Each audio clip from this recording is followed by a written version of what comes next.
The enormous chamber buzzed with the voices of 17 different species. Tall, thin aliens with skin like polished silver stood next to stocky creatures with multiple eyes. Tentacled diplomats floated in gravitational bubbles alongside feathered beings that snapped and hissed as they spoke. This was the Grand Council of the Galactic Federation, and today they faced a crisis.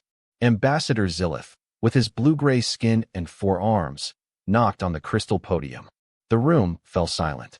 "Fellow representatives," he said, with his voice translator making his words understandable to everyone. "We must discuss humans again." A worried murmur spread throughout the chamber. Some delegates visibly shivered. "Sleep chambers on Earth show unusual activity patterns," continues Zilith. "Our scientists believe that some humans may be waking up naturally." The room panicked.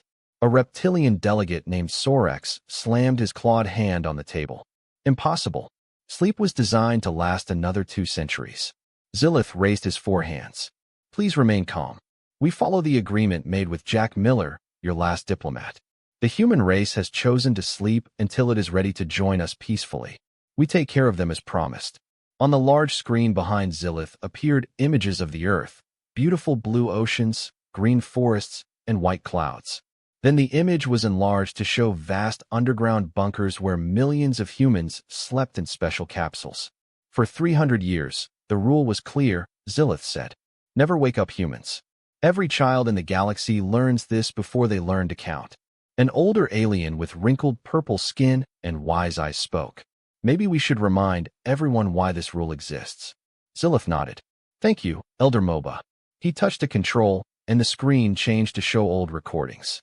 The council watched in silence as the humans waged terrible wars against each other. They built weapons that could destroy entire cities. They created machines that could think. They reached the moon when they barely understood space travel. They advanced faster than any species the galaxy had ever seen. In just 10,000 years, they went from cave paintings to space rockets, Zilith said. "No other species has developed so quickly. His creativity is matched only by his capacity for violence." Elder Moba added that when Jack Miller proposed the Big Sleep, it was a gift. Humans almost destroyed themselves in the Third World War. They recognized their own danger. Sleep gave Earth time to heal and gave humans time to mature as a species. A scientist named Dr. Yeel stepped forward, her tentacles waving nervously. "The active sleep chambers belong to their military leaders, those they call the last defense. If they wake up completely, we can't allow that," Sorek said. "We should increase sleeping medication." Zilith shook her head. "We promise not to interfere with your natural processes." That was the deal. Just then, the chamber doors opened. A small drone flew in, projecting the image of Susan Wright. Although she looked human, everyone knew that she was an AI construct based on human patterns. One of the few human voices still active in the galaxy. "Ambassador Zilith," she said urgently, "we have a bigger problem. The Varaxian Empire has destroyed 3 of our outposts near the Sol system. Their fleet is heading towards Earth." Complete silence fell over the room. "They know about humans," Susan continued. "They know what humans can do. They plan to destroy the Earth while humans sleep." Zilith's normally blue face. "How long do we have?" "Normal 2 weeks, maybe less," Susan said. The old Elder Moba's voice trembled as she spoke. "We face an impossible choice. If we leave the humans dormant, the Varaxians will destroy them. If we wake them up, Zilith concluded, we can save them from the Varaxians, but unleash upon the galaxy the most unpredictable force it has ever known." The Grand Council chamber fell silent again as the representatives of 17 peaceful civilizations considered whose fate was worse. Susan writes that the hologram flickered as it displayed images of the destroyed Federation outposts. Smoking ruins and broken ships floated in space where peaceful research stations once stood. Council members watched in horror. "Varaxian ships use weapons we've never seen before," Susan explained. "They cut through our shields like they weren't even there." Commander Krass, military advisor to the Federation, stepped forward. His body was covered in hard plates that creaked as he moved. "We've already lost 3 battle groups trying to slow them down. Our weapons barely damaged their ships." Ambassador Zilith looked around the room. How did the Varaxians become so powerful? They were a smaller species just 50 years ago. They found something in deep space beyond Andromeda's arm, Susan said. Our spies say they've discovered ancient technology. They have used this to build their empire. Elder Moba's eyes closed briefly. They are following the path that almost destroyed humans, finding power before finding wisdom. On the big screen, a map of the galaxy showed a red patch spreading as the Varaxian Empire grew. A line of red dots moved steadily toward the Sol system, Earth's home. Their leader, Commander Vox, has made his intentions clear. Susan continued. He believes that whoever controls the Earth controls the galaxy. But the humans are sleeping, said a small furry deputy. What threat do they pose to anyone now? Susan projected a new image, a Varaxian message that had been intercepted. A tall alien with gray skin, red eyes, and sharp teeth spoke in a harsh voice. The translation appeared below him. Humans are the only species that has created weapons that could threaten us. Their technology, their way of thinking, is different. Even their weapons from 300 years ago could damage our ships. We cannot allow them to wake up. The Earth must be destroyed. The council room fell silent again. They fear what humans might become, Zilith said softly. Dr. Yeel's tentacles trembled. The Varaxians are right to be afraid. I studied human history. Your war capacity is unlike anything in the galaxy. They created weapons specifically to kill other humans. No other species has done this. Susan's hologram grew larger. And that's exactly why we need them now. The words hung in the air like a dangerous cloud. You can't be serious, Sorek said, hissing with sharp teeth. Wake up the humans. Have you forgotten the rule? I haven't forgotten, Susan said. But sometimes rules must be broken to save lives. Zilith knocked on his crystal podium again. Let's be clear about what we are discussing. The Varaxians will arrive on Earth in 2 weeks. Our forces cannot stop them. If we do nothing, millions of sleeping humans will die, without ever knowing what happened to them. And if we wake them up, Elder Moba asked, what will happen? Susan's holographic face showed no emotion, but her voice grew stronger. We only woke up a few at first. They are military leaders. We explained the situation. We asked for their help. Commander Cross laughed, a harsh bark. And you think they will help us? After we've kept them dormant for centuries. They chose sleep, Susan reminded him. And humans, we value life. Even the lives of those who are different from them. It was in all his best stories. A new alert flashed on the main screen. Varaxian scouts have been detected near Neptune, on the edge of Earth's solar system. They were moving faster than expected. We're out of time, Zilith said. We must vote now. The representatives of 17 peaceful civilizations looked at each other. Fear was on every face, in every eye, in every tentacle, and on every wing. All those who are in favor of waking up humans, raise your hands or appendages, said Zilith. Slowly, reluctantly, hands and claws and tentacles began to rise. Not all, but enough. Zilith tilted her head. So it's decided. May the stars have mercy on us all. Susan began the G protocol awakening, but only for the 50 humans in Bunker 1. The military specialists. Yes, Ambassador, said Susan. Her hologram flickered and disappeared as she left to carry out the order. Elder. Moba's old voice whispered what everyone was thinking. The galaxy will never be the same again. Deep in the Rocky Mountains, in a facility once called the Last Resort, 50 sleep pods began to sizzle. The lights flashed from red to yellow to green. Inside each capsule, a human body that had been motionless for 300 years began to heat up. Susan's hologram appeared in the center of the room. She watched nervously as the Federation medical team moved between the pods. These aliens had never seen an awake human before. Be careful, Susan warned them. The first to wake up will be Commander Daniel Blackwood. He was the leader of the Unified Earth Defense Forces before he slept. Dr. Yeel checked vitals in the main pod. Your heart rate is increasing. Brain activity is almost at normal levels. A loud beep came from the capsule, and then the clear lid slid open with a soft click. Inside was a man with short brown hair and a strong chin. His eyes opened. They were deeply blue and confused. Where am I? His voice was rough from centuries of silence. Commander Blackwood, Susan said, bringing her hologram closer. You are at the Earth Preservation Center. You have been sleeping for 312 years. Daniel tried to sit up, but his muscles were weak. An alien doctor approached to help him, and Daniel's eyes widened in shock. What the hell is this? He shouted, trying to back away. Please remain calm. Commander, Susan said. This is the Zenari medical team. They are allies. Daniel looked at Susan, then to the alien, then back to Susan. You look human, but you're blinking.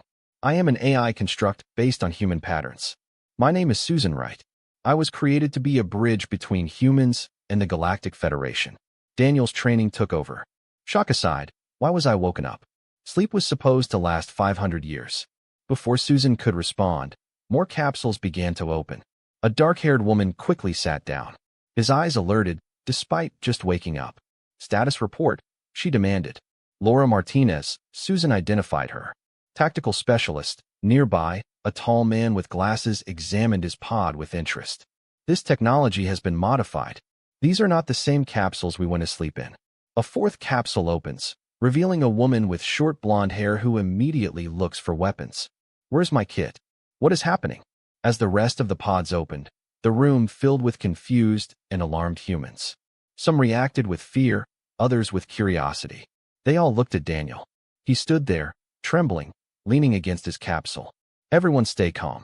I want answers and I'm sure you do too. He looked directly at Susan. Start talking. Susan's hologram got bigger or so everyone could see it. Humanity slept as the galaxy changed around them. The Earth has healed from the damage of its wars. The Galactic Federation has taken care of you, as agreed with Jack Miller before sleep. Susan's face became serious. Because the Federation faces an enemy it cannot defeat alone. The Varaxian Empire has conquered a third of the galaxy with technology beyond our comprehension. They are now approaching Earth with the intention of destroying all sleeping humans. The room fell silent. Less than 2 weeks before the main fleet arrived. Reconnaissance ships are already at the edge of your solar system. Daniel looked at his fellow soldiers. And you expect us to help you, after keeping us asleep for centuries. Susan's hologram blinked. You chose to sleep, Commander. And now we ask for your help because there is no other option. And the rest of humanity? Eric asked, looking at the thousands of other pods visible through the glass walls. The Council authorized only its group to agree for now. Military experts. Those trained to deal with crises. Daniel walked over to a screen on the wall. Show me these Varaxians. Show me your ships, your weapons, everything you have. Susan nodded, and the screen filled with images of elegant gray ships with red markings. Their technology appears to be based on principles theorized by humans, but never fully developed. Something you call dark energy manipulation. Kate Williams approached the screen, narrowing her eyes. Those gun emplacements. I've seen designs like this before. Daniel turned to face his team. They are waking us up because they are desperate, but they are also giving us the chance to fight for our sleeping people. He looked at Susanna. We will help you, but on our terms. First, I want access to Earth's defense network. Secondly, I want to see what happened to our planet while we slept. And third, his blue eyes hardened. If we win this war for you, humanity will take its place in this federation.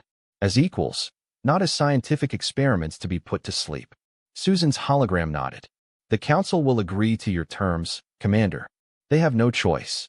Daniel looked at the aliens in the room and then at his fellow humans. So let's get to work. The clock is ticking. The Federation ship slipped into Earth's orbit. Its observation deck was packed with humans seeing their home planet for the first time in 3 centuries. Daniel pressed his hand against the glass. The Earth looked different, bluer, greener, less brown. The scars of human wars were healed during the long sleep. It's beautiful, Laura whispered, standing next to him. And soon it will be a battlefield again, Daniel said sternly. Unless we stop these Varaxians. Ambassador Zillith entered the observation deck. His forearms were close to his body in a gesture of respect. Humans still made him nervous, especially with how quickly they adapted to being awake. Commander Blackwood, we have arrived at the defense platform as requested. Daniel turned to face him. Thank you, Ambassador. Now, let's see what's left of our old systems.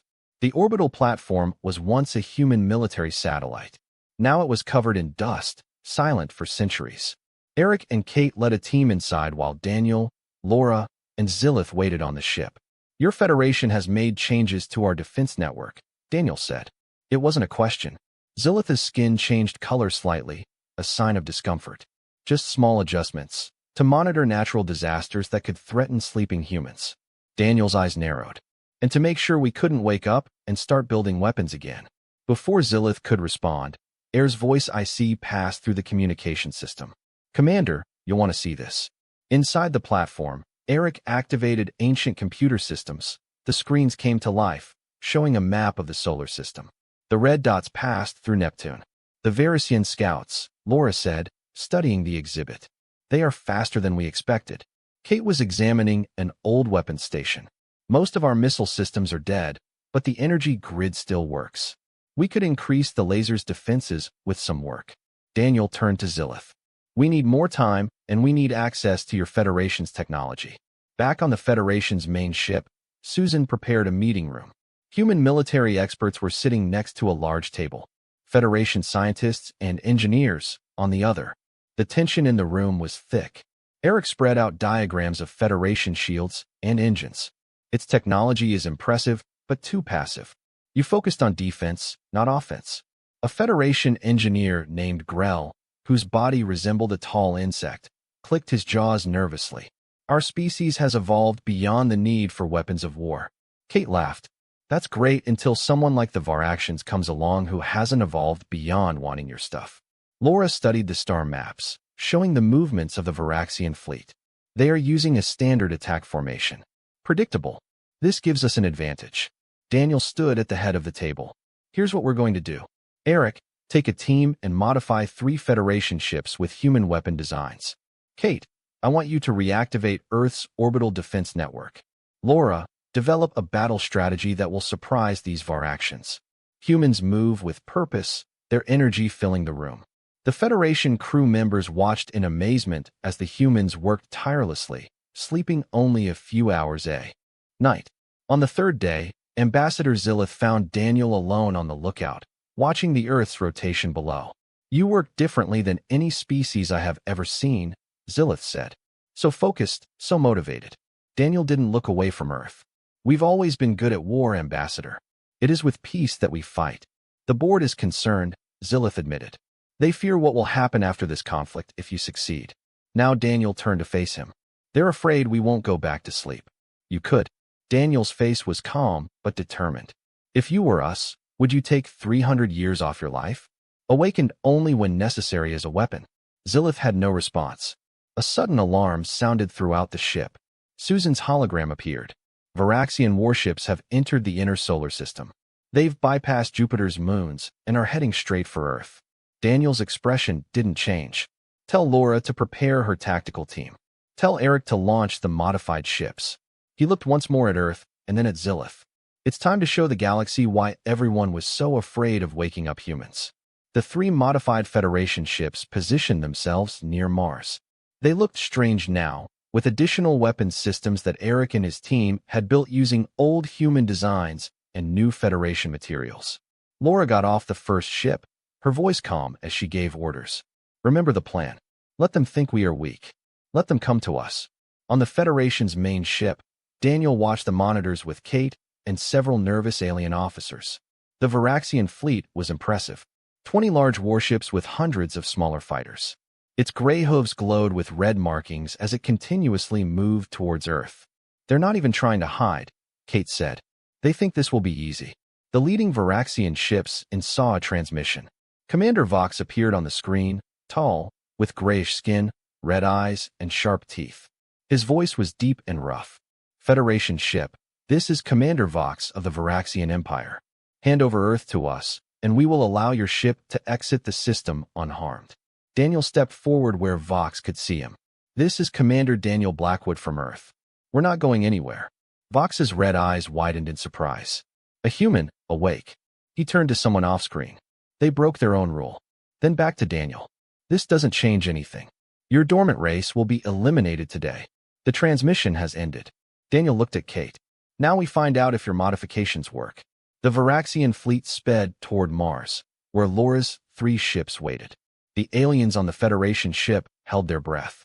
They had never seen humans fight before. The Varaxian ships fired first, bolts of red energy slicing through space toward Laura's small force. At the last second, the human-modified shields flashed blue, absorbing the attack. Now Laura ordered. Their 3 ships separated, moving in a pattern the Varaxians had never seen before. They fired strange weapons, not beams of energy, but clouds of tiny metallic particles that spread across space. What are they doing? Ambassador Zilith asked, confused. Kate smiled. The old human trick, shrapnel field, renders your sophisticated targeting systems useless. On the screens, they watched the Varaxian ships trying to navigate through the clouds of metallic particles. Their shields flickered as thousands of small impacts wore them down. When they tried to fire, their energy beams scattered through the metallic clouds, becoming harmless.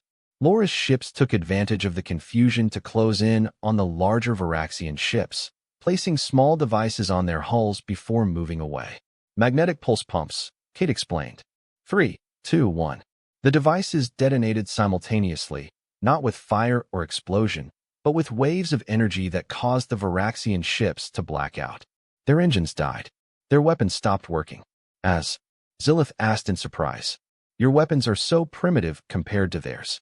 Sometimes old and simple beats, new and complicated, Dandel said. They expected energy weapons and sophisticated shields. We gave them nuts, bolts, and magnets, but the battle is not over yet. The Varaxian commander was smart. His flagship avoided the trap and continued towards Earth with 5 other ships. Commander, Susan's hologram has appeared. The defense platform is ready. Daniel nodded. Kate, enlightened. All around Earth, orbital platforms that had remained silent for centuries came to life. Laser arrays on. Its energy has been collected from the sun over hundreds of years, now ready to fire. As the Varaxian ships entered Earth's orbit, the platforms fired simultaneously.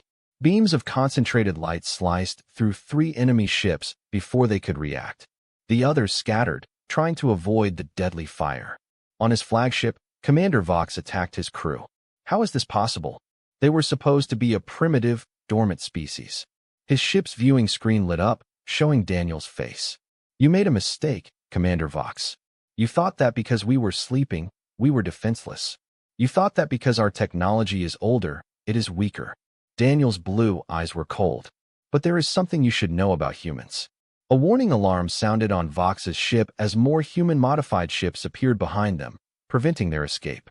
We're our most dangerous when we fight for our survival. Daniel finished. The trap closed around the remaining Varaxian planes. Commander Vox was brought to the Federation ship with power restrictions. His gray skin looked pale, and his red eyes burned with anger as Daniel and Ambassador Zilith entered the waiting room. You fight without honor. Vox spat, using tricks and traps instead of facing us directly. Daniel sat across from the alien commander. We fight to win. Honor doesn't mean much if your people are dead. The rest of the Varaxian fleet will come, Vox warned. This was just our first strike force. Our empire spans 1/3 of the galaxy now. Zilith's forehands shook slightly. He speaks the truth, Commander Blackwood. We have reports of more Varaxian ships gathering. Daniel leaned forward. Tell me about this ancient technology your people found, the one that made them so powerful. Vox smiled, showing sharp teeth. Why should I tell you anything? Because I'm curious as to why you're so afraid of humans. His fleet came straight to Earth, bypassing the Federation's easiest targets. The Varaxian commander was silent for a moment. Then he laughed, a harsh, unpleasant sound. The technology we encountered was human. Zilith gasped. Daniel's face showed no emotion. Impossible, said Zilith. Humans have never left the solar system before sleeping. Not these humans, Vox explained. In a previous cycle, the galaxy is very old, Ambassador. Species rise and fall. Humans have been here before. A long time ago. We found its ruins, its machines, its weapons. Your Federation knew this. That's why they put you to sleep. Daniel looked at Zilith. That is true? The ambassador's skin quickly changed color. Some ancient records suggest that a humanoid species once controlled this region of space, long before the Federation existed. But we never knew for sure that they were human. Daniel stood up abruptly and left the room. He found Laura and the others waiting outside. We need to wake up more humans, he said. Not just soldiers, scientists, engineers, historians. We need to understand what is really going on here. Susan's hologram appeared. The Council has already authorized the awakening of 500 more humans based on their initial success against the Varaxians. The next few days passed in a blur of activity. More sleep pods opened in the underground facility. Confused humans were informed of the situation. Some reacted with fear, others with fascination or anger. Eric led a team examining captured Varaxian ships. Their technology is strange, he reported to Daniel. Advanced in some ways, primitive in others. As if they are using tools they don't fully understand. Kate was working with a group of newly awakened engineers. We've modified 6 more Federation ships with our weapon designs. And we started producing smaller fighters in old factories in North America. Daniel nodded, impressed by how quickly humans adapted. And the defense network. Fully operational, Kate said proudly. We can protect the Earth now. Laura entered the command center with a serious expression. We've just received a message from the edge of the solar system. A much larger Varaxian force is arriving. At least 100 ships. Daniel wasn't surprised. How long? A week, maybe less. Ambassador Zilith and the other Federation representatives looked worried.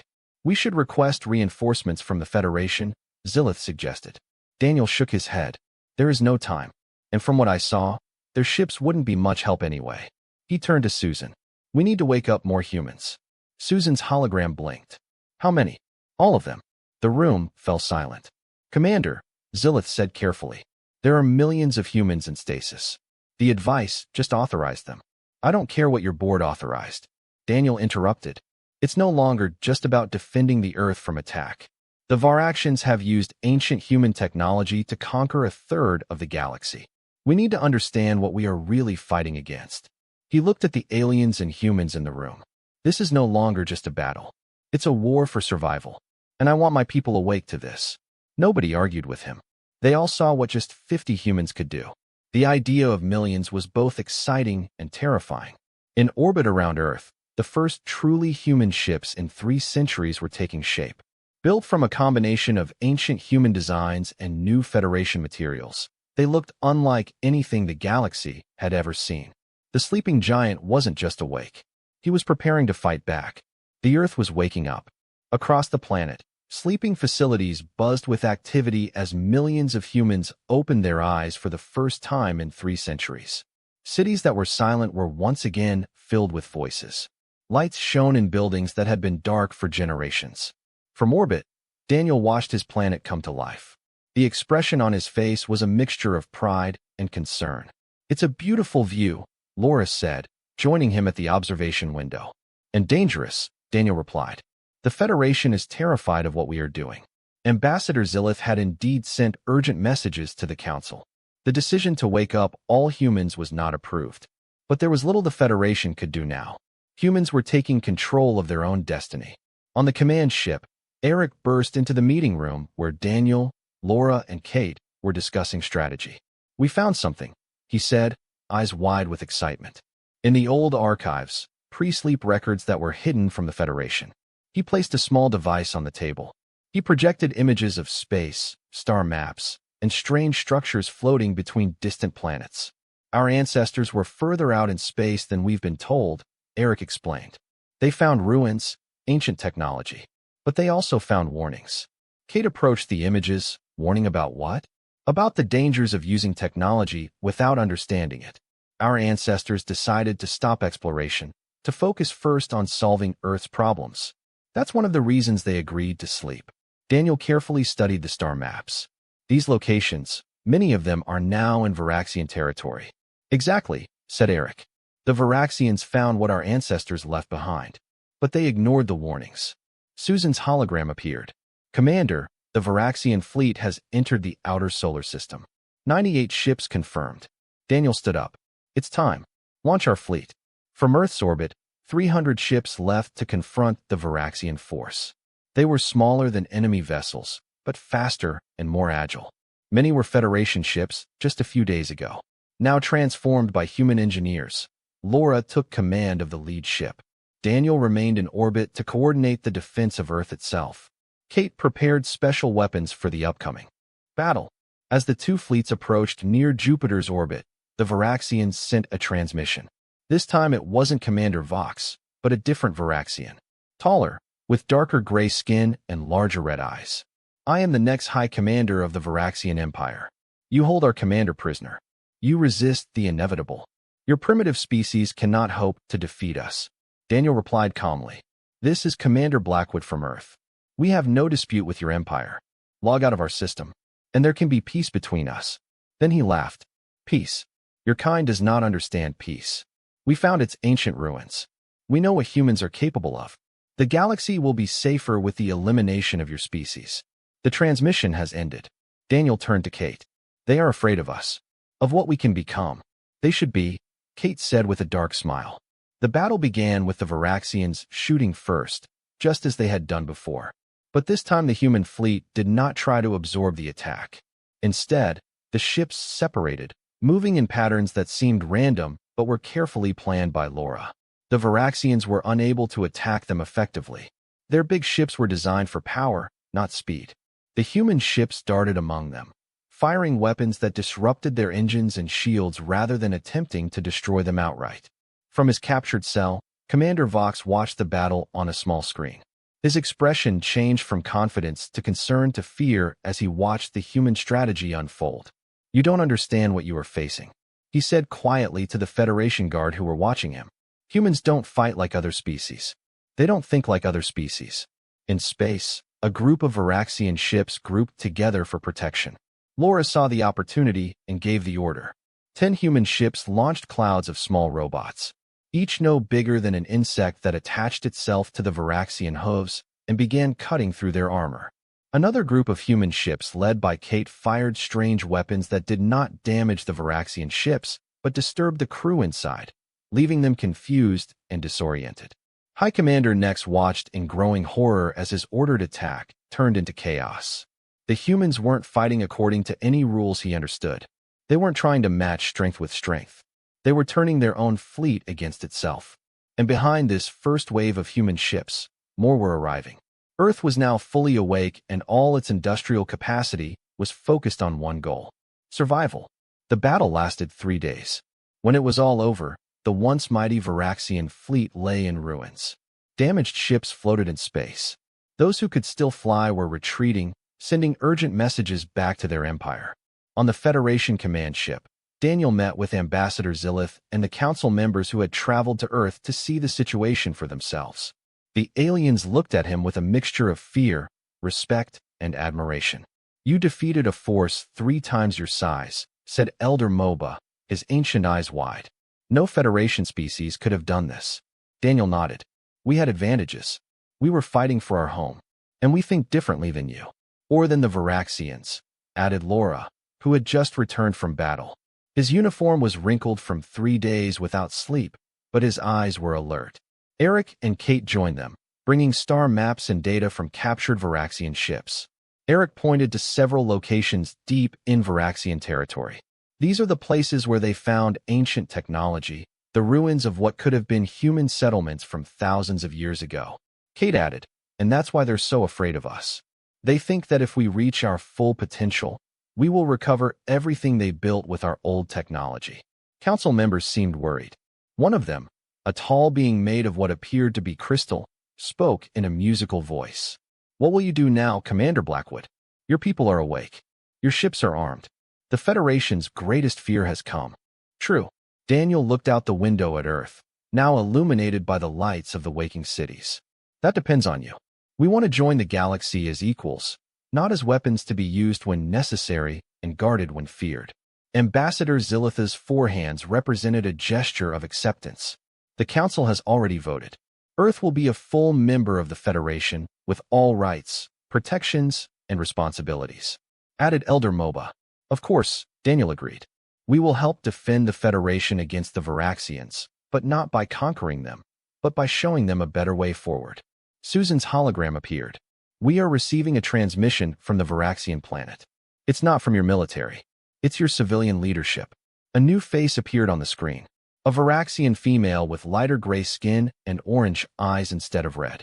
His voice was softer than Commander Vox or High Commander Nex. "I am Grand Minister Tala of the Varaxian people. We want to discuss terms of peace." Daniel's eyebrows rose in surprise. That was fast. Later, as human and Federation ships patrolled the space around Earth, Daniel met with Laura, Eric, and Kate in a quiet room overlooking the Pacific Ocean. The sun was setting, painting the sky with colors it hadn't seen in 300 years. "What do you think happened?" Laura asked. "Why did the Varaxians sue for peace so quickly?" "They saw how we fought," Kate said. "We could have destroyed their ships, but instead we disabled them. We show strength and mercy." Two things they didn't expect. Eric nodded. And your civilian government was probably not happy that its military started a war based on fear of what we might do, rather than what we actually did. Daniel looked at the sunset. 300 years ago, humanity almost destroyed itself. Sleep gave us the chance to start over. To be better. He turned to his friends. The Varaxians found our old technology, but not our old wisdom. Maybe we can teach both. On the other side of the galaxy, the Federation Council chamber was in session. Many members were still nervous about humans being awake and active in the galaxy again. But others saw new possibilities. Humans think differently. Ambassador Zillith told the council that they see the problems in a way that we cannot. The Varaxian threat would have destroyed us without their help. Elder Moba's ancient voice silenced the chamber. For thousands of years, the galaxy feared what humans could become. We put them to sleep because we were scared. Now we have to learn to live with them as partners, not as weapons or threats. While the council debated, new human ships left Earth, setting out to explore the stars. After 3 centuries of sleep, humanity was fully awake, curious and ready to take its place in the galaxy. And across the stars, a new unspoken rule was spreading. Never underestimate humans.